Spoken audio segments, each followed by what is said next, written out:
ସାଙ୍ଗମାନେ ଆମ ଆଇଡ଼ିକି ଆକ୍ଟିଭ୍ ରଖିବା କେମିତି?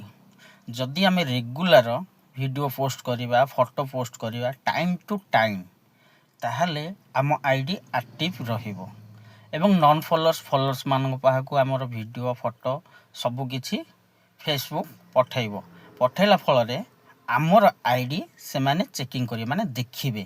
ଦେଖିଲା ଫଳରେ ସେମାନେ କ'ଣ କରିବେ ନା ଗୋଟେ ଲାଇକ୍ ଆଉ କମେଣ୍ଟ କରିବେ। କମେଣ୍ଟ କଲେ ଆମ ଆଇଡ଼ି ଆକ୍ଟିଭ୍ ପୁରା ଭଲ ଭାବରେ ଆକ୍ଟିଭ୍ ରହିବ।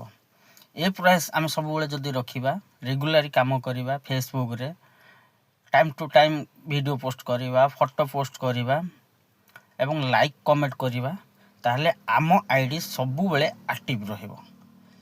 ଏ ଟିପ୍ସ ସମସ୍ତେ କରିବେ, ଯେମିତିକି ଆପଣଙ୍କ ଆଇଡ଼ି ସବୁବେଳେ ଆକ୍ଟିଭ୍ ରହିବ ଆଉ ଆଗକୁ ଯିବ।